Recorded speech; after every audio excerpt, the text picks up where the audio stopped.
Hello friends, welcome back to my channel. My name is Steph and today we are going to be doing a November wrap up. Can you believe it? I'm going to be doing a wrap up. Well, it's not going to be that long of a wrap up because just the way that this month went in the beginning, I traveled, the election happened, I've been really busy with my new job. I just haven't been reading as much as I normally do. It's been hard for me to focus on things. Also, Vampire Diaries has taken over my life. So I will only be talking to you about 4 books and a DNF. So we can start with the DNF. I ended up DNFing City of Gods and Monsters, and this is a book I have been reading for a very long time. For a time, this book was like my before bed book. So I was really only reading it for like 30 minutes before I would fall asleep. And I was okay with that for a while. And then I started to get really bogged down by the writing style in this book. It's very, very overwritten. There are sentences that just don't need to exist. You can give us a simple descriptor of things, or you can show us things without telling us, and it still works the same a lot of the time. But in this book, she would show us and tell us and overtell us and repeat. And there was a lot of repetitive, overwritten things, and that started to weigh on me. Then the audiobook released, and a lot of times when I have issue with an author's writing, an audiobook sort of takes away that issue, not completely, but it mitigates that issue for me. And the reason that I wanted to do that instead of DNFing is because I was very, very intrigued by the plot line. There's like a mystery in here, and I liked our male main character a lot. And so I really wanted to see the couple get together. I wanted to see what the big reveal was gonna be, even though I kind of felt like maybe it was obvious. I wasn't 100% sure. So there were like things keeping me very intrigued in this plot line and in the story. But the overwriting and like me not loving the female main character was really bogging me down. And ultimately I ended up DNFing it because of the female main character and how overwritten it was. I DNF'd at like 67% or something, which is a lot to get through to DNF. And yes, I'm mad about it that I just wasted so much of my time, but I was so I really wanted to know the mystery, okay? I would say that this book is comparable to Crescent City. I feel like if you like Crescent City, you will probably like parts of this book because it's very reminiscent. This is very reminiscent of Crescent City in the sense that this is kind of like urban fantasy adjacent. It's not set in our world, but it definitely feels like an urban fantasy, but it's set in the world of Angel Theme. Our main character, Loren, she is human in a world full of different creatures. So there's werewolves, there's these people called like demon slayers, which is what the male love interest is. There's witches, I believe there's vampires, and it's just a very dangerous world for humans. And so one night she's at the club and this werewolf guy is like being aggressive towards her. So her and her friends decide to leave, but they can't catch a taxi in time. So they decide to just walk home. Even though it's extremely dangerous for humans, her 2 best friends are pretty powerful witches. So they were like, no, we'll protect you. Well, on that walk home, her best friend Sabine ends up getting taken, and it is later revealed that she was taken in the place of Loren, and that actually these people were after Loren, and there's quite a few people after her. And that's how the male love interest comes in, because we get his POV and we find out that somebody has asked him to find Loren and bring them to whoever is looking for her. We don't know, it's a mystery. So as soon as he goes on this quest to find her and bring her to whoever wants her, he realizes she's human and he doesn't feel comfortable with this situation because a lot of the humans don't have any defenses going for them in this world. So he decides to actually look after her and try to figure out who is after her, why are they after her. So that's like the big mystery of this book, and the way that it was set up and the way that things continue to happen in the book, I was so intrigued about who she is. Like, is she human? Is she not? Is there something larger going on here? Like, who are her ancestors? Also, I do think the magic system was pretty interesting because our male main character, Daryan, he is a demon slayer, I think is what they call it. He can like track people. He can track people by like consuming bone dust, or if he has like a piece of something they've owned, he can like find people, he can track them. And I just thought that like his magic and that particular magic system was very interesting. I also really enjoy Daryan as a character. I think that our author put a lot into him as a character and put very little into the female love interest. So much so that she becomes a very insufferable character and is a huge part of why I did not want to continue on with this book. I have heard the second book in this series gets even better, and honestly the way that the book ends, because like I said, I skipped to the end, I can see wanting to move forward with the series, but because I struggled so much with the first one, I'm not going to do that to myself. But I can see it. I have to keep moving the camera down because Goose is on my lap and it's like making me hunch. Anyway, the second book that I read this month and gave 5 stars, 5 glowing stars to. Oh, I guess I should preface, I am not rating things anymore unless they are 5 stars. I'm not going to be shy about a 5 stars, but otherwise I'm not really rating anything anymore. But this one was a 5 stars, and that is Lost and Lassoed by Lila Sage, which makes perfect sense because all of the books in this series have gotten better and better for me. I still think Swift and Saddled is my favorite, but this one is like right there with it. It's right there with it. This was the book to get me through election week. It really helped me just like cope with life at that time. And I also had to fly home this week to see my family for just some family things that are happening. And I was sobbing on the plane. I finished it right before I landed. Saddest little baby on the plane. I think contemporary romance recently has been this thing that validates a lot of situations in my life, or like a lot of feelings that I've had, or you're getting to see people struggle through maybe mental health issues that they haven't addressed until they were older, or like familial issues that they haven't addressed until they were older. I just feel very seen by that. And I think that this series, particularly by Lila Sage, does that for me. In this book, while I don't really have a relationship with my dad, I definitely could relate to the relationship that Teddy has with her father regarding my relationship with my grandpa, who basically is/was my dad. So I felt very close to this one. I did struggle with our male love interest for a time because this follows Gus, one of the older brothers, and it follows Teddy, which is the best friend to our female love interest in the very first book, Done and Dusted. And Teddy is just like very bright and very outgoing, and I love her. I think she's one of my favorite female heroines at this point. And Gus just was like so grumpy that it was kind of annoying.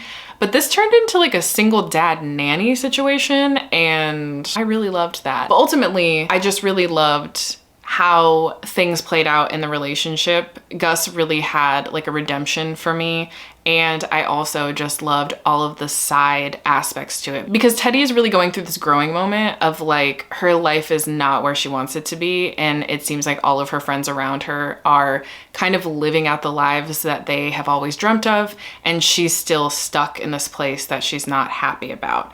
And so you get to see that unfold, and then you get to see this relationship with her father who's sick, and it's just a beautiful book. It was a beautiful, beautiful book. And I can't wait for everything that Lila Sage releases because I tend to just like relate to it so much. And I think this is probably one of my favorite romance series of all time. Maybe? Possibly. On that same trip, because I was in a very contemporary romance mood, I ended up picking up Only for the Week by Natasha Bishop, and I loved this one as well. It wasn't quite that 5-star feeling for me, but I absolutely adored this book. I think that the chemistry was there immediately. It was there immediately.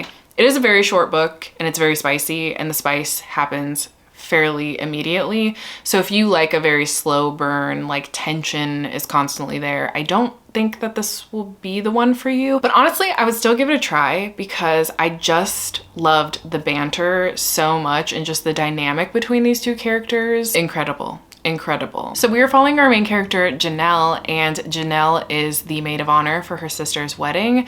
The weird aspect about her sister and her fiance is that her sister's fiance is Janelle's ex-boyfriend, but Janelle has no weird feelings about it. She always knew that the ex-boyfriend of hers / her now sister's fiance, they just were not a love match. But he had a best friend named Rome, and Rome is obviously in the wedding party, and they're all going off to this like resort for a destination wedding, but they're getting there a week early so they can like do a bunch of festivity things before the wedding happens. And you immediately know that Rome has been attracted to Janelle since the moment he met her, and he is like, oh, I need to stay away from her. But they end up in a situation where they're just casually having sex with each other, and Rome is having a really hard time separating this from his like overall feelings for Janelle. But Janelle, on the other hand, like she is fighting her feelings, but she also is like, yeah, we can keep it casual. This is totally fine. But Rome keeps doing these really sweet and like incredible things for her that it's getting harder and harder for her to ignore.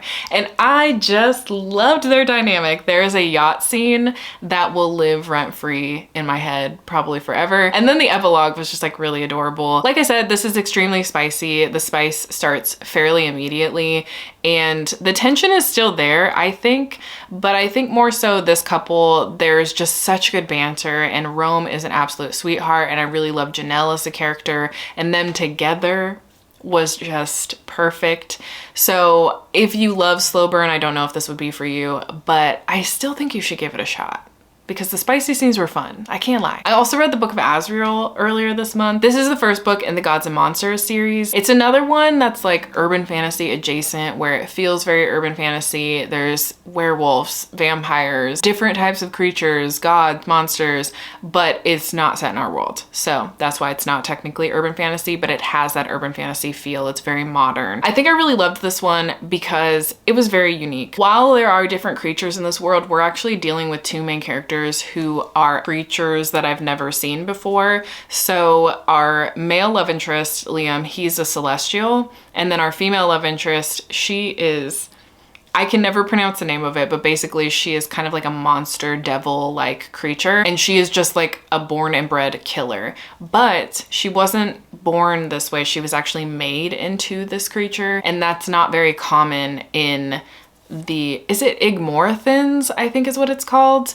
It's not very common among their people. The reason that she was made was because thousands of years ago, her and her sister were left to die after this sickness spread through their people. And our main character, Diana, was crying out for help to anyone or anything that would help her and save her sister. And it happened to be this man named Aden, who is Igmorithin, and he ends up saving them by turning them into what he is. But in exchange, Diane basically has to live in servitude to him, and they have this weird relationship that is sexual in nature, but there is no love there. They're not in love with each other, and they're really just using each other for their own gain. She has a big soft spot for her sister and will do anything for her sister, and in that way she will never like fully succumb to this creature that she is, because she knows that she has to keep her sister safe. And then we have Liam, who's a love interest. He is the world ender, and he is a celestial being, and he's literally known as the person who ended the world in another war that had happened. And due to a series of unforeseen events, they end up having to partner together and go on this quest that leads them through many intense situations. I will say I do think the pacing of this book was a little bit off for me at points in time, which is why this wasn't like a 5-star new favorite, but I did have a lot of fun with the beginning quarter and the ending quarter. It was the middle part that really like had its ups and downs with the pacing for me, and I really struggled with the way they did the very repetitive, like we meet this person and then this wild thing happens, and then we meet this person and this wild thing happens.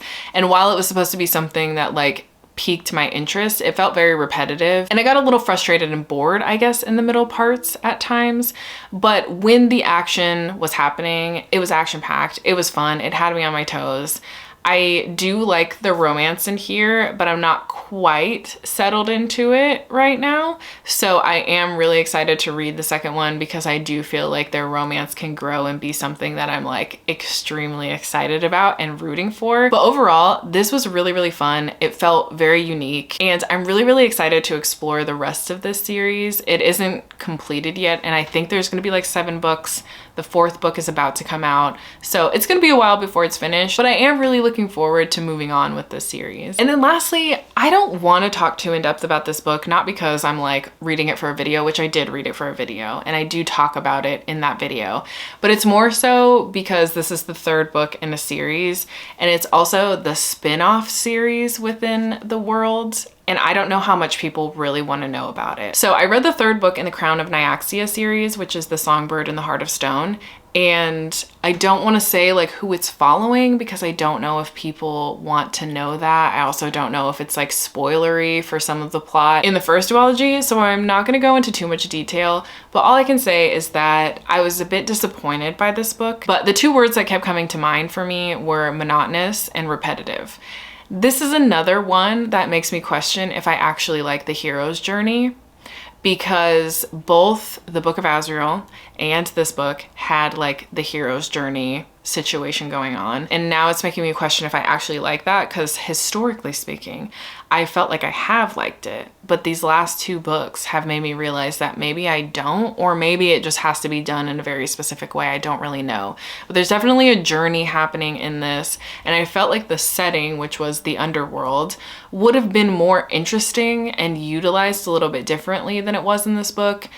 And I was a little bit disappointed by the way things were utilized, I guess. I also felt like there's this regurgitation of trying to do trials again.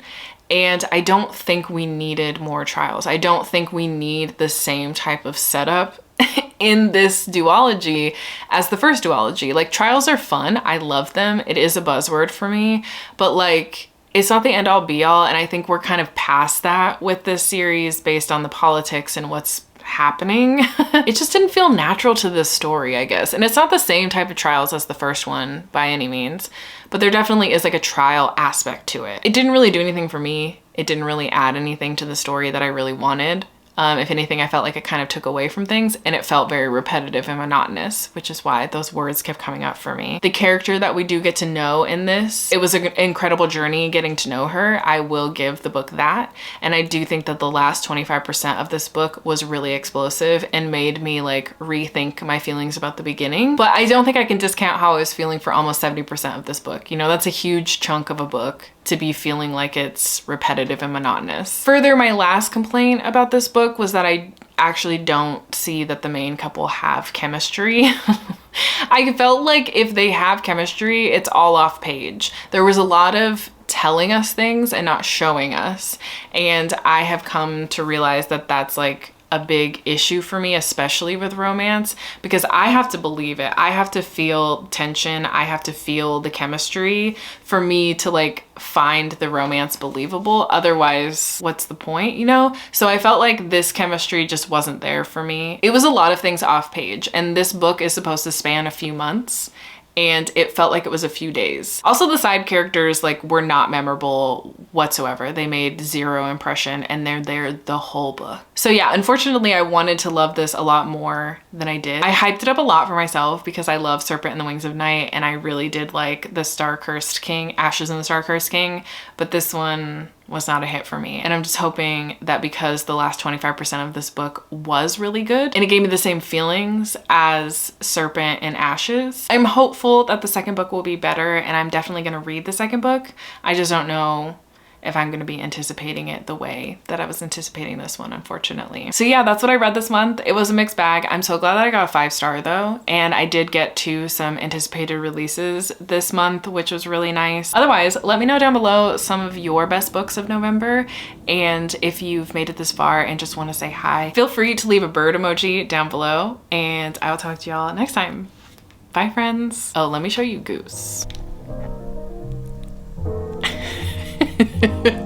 Hello.